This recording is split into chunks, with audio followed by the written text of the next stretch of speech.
राहत देने के लिए कोई मामला गड़बड़ा रहा है क्या? अरे महाराज, कोलैप्स हो रहे हैं ना हायर लेवल से, कितने स्टॉक निकाले आप बताओ। हाँ, तो ब्रीदर के तौर पर मैं आ चुका हूं स्टॉक ऑफ द डे लेकर। कुछ इंटरेस्टिंग आए स्टॉक्स जो आज सुबह से हम लोग मेंशन कर रहे थे, लेकिन आज स्क्रीन पे जो हरकत में आपको नजर आ रहे हैं। भाई सबसे पहले तो हिंदुस्तान जिंक, आज वो ओएफएस खुला है, नॉन रिटेल आज पार्टिसिपेट कर सकते हैं। 3% से ज्यादा हिस्सेदारी बेचने की तैयारी है वेदांता की इस कंपनी में, जिसमें इनकी ऑलरेडी 65% स्टेक था। और ओएफएस का भाव तय हुआ था, मतलब फ्लो प्राइस जो तय हुई थी वो वेडनेसडे के क्लोज से 15% तक के डिस्काउंट पे थी। स्टॉक 5-6 कुछ देर पहले 7% के आसपास का दबाव था, लेकिन अभी भी 5% की कमजोरी के साथ ही इस समय कामकाज करता हुआ। दूसरा स्टॉक रडार पर रखिए आज ओला इलेक्ट्रिक।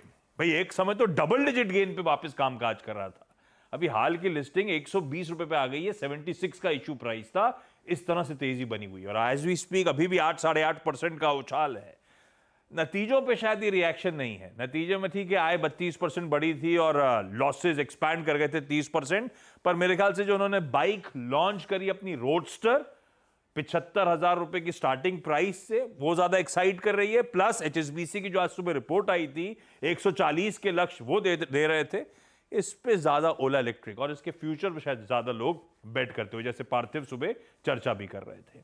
रडार पे रखिए सुप्रजीत इंजीनियरिंग, धीरे धीरे करके अब मोमेंटम पिकअप हो रहा है। शायद जब मैं आ रहा था स्टूडियो में तब मैंने देखा था अच्छे खासे अप मूव्स, हाँ 9-10% का उछाल अब बन गया है।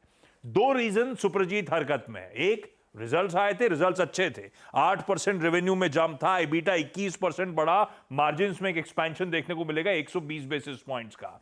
दूसरा, इस कंपनी के बोर्ड ने शेयर बायबैक को मंजूरी दी है और 15 लाख शेयर्स 750 के भाव पे बायबैक करने की तैयारी है। ये दोनों चीजों के चलते सुप्रजीत आज ऑलमोस्ट डबल डिजिट गेन की तरफ बढ़ता हुआ। कई और स्टॉक्स हरकत में थे, लेकिन एक और स्टैंड आउट कर रहा था बोरोसिल लिमिटेड। कैश का स्टॉक अच्छे नंबर्स के दम पर 4-5% का उछाल था कुछ देर पहले, अभी भी 4% मजबूत है। इसके नतीजे स्ट्रांग थे। बोरोसिल का इबीटा मार्जिन मेरे ख्याल से 11.2 से बढ़ के 13.4, ऑलमोस्ट 220 बेसिस पॉइंट का एक्सपेंशन था और ऑपरेशनली जो स्ट्रांग परफॉर्मेंस है उसको स्ट्रीट रिवॉर्ड करती हुई। शुक्रिया आशीष आपका इस पूरी चर्चा के लिए, सारे stocks of the day screen पे रखने के लिए, और ये क्रमबद्ध तरीके से स्टॉक्स आपकी स्क्रीन पे आएंगे।